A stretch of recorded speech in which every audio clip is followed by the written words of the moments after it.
Hello and welcome, Stojan Brne. Welcome to Adelaide. Thank you very much.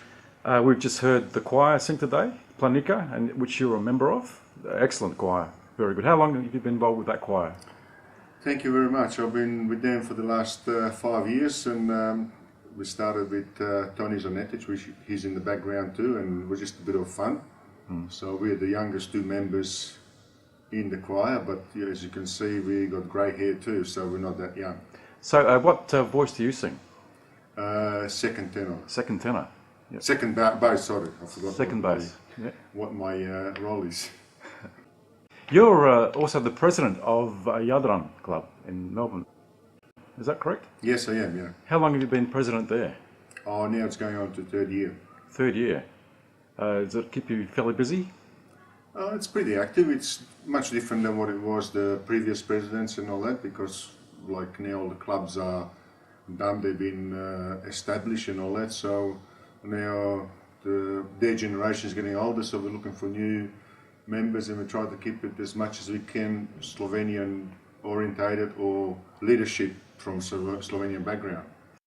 So what kind of functions do you have at the club? Oh, we have dances, we have the Puss dances, we get Jadran Festival and Obletnica, and then Father's Day and Mother's Day dances, and we usually have about 12 dances a year.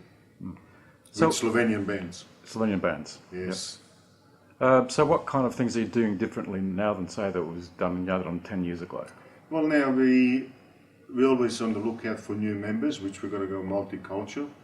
And by saying that multicultural, it opens the door with like federal and state governments for the nations.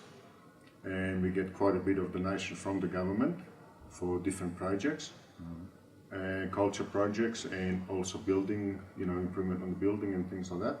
So it's worked that way too, so we're not lacking behind, so we're going with the times. And where is the club located in Melbourne? The club is located in between western and northern suburb of Melbourne, which is in Diggers Rest, which is close to Kilroy and all that, and a lot of Slovenians people were living there around that area.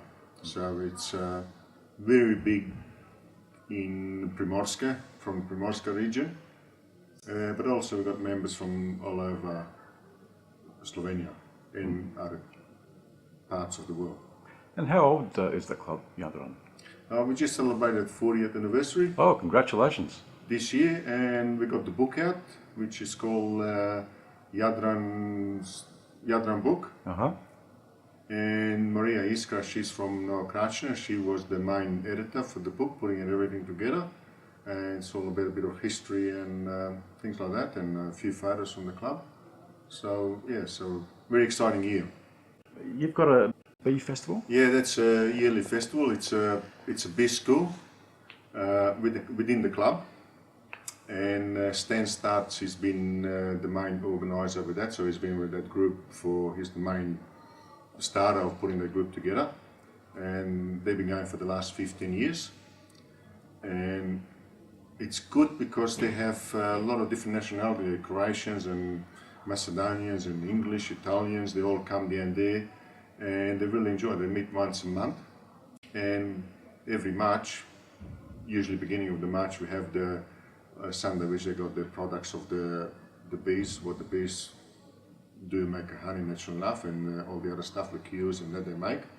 And also we got usually play a Slovenian band that plays on that day, so it's very nice. How difficult or easy is it to attract the younger generation, Australian Slovenians? At present it's very hard to attract them. Like we are fortunate at our club, we still get the younger generation that come there in dribs and drabs. But to get them as a group, to organise them, it's very, very hard. But I think the prospect is always there for them.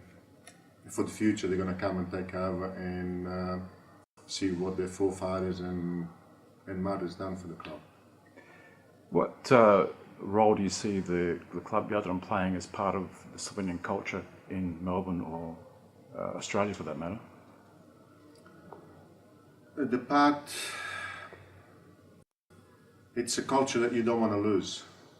you know, like what their parents brought over here and all that, and what we've done at Jadran the last 4 months. We had cooking classes, which was another thing. That's something that we want to keep up for the second and third generation, for the traditional Slovenian food that was like they cooked, that we are used to it, and also placebo at the same time. So all the cakes and things like that. And there was a bit of interest in that too, a bit of young people in generation that went there too, and it was funny because they went home and tried it to see how they went, because they didn't want to do it in front of anybody else, but in the background, and they come back after and said, "Oh, I tried that, it was really good." You know, so it was a good outcome. That's great. And when you get that, it makes you feel you're doing something right, and you're it's achieving also, something. and it's that Slovenian bit, which is great. Okay. Stojan Brne, thank you very much for the interview.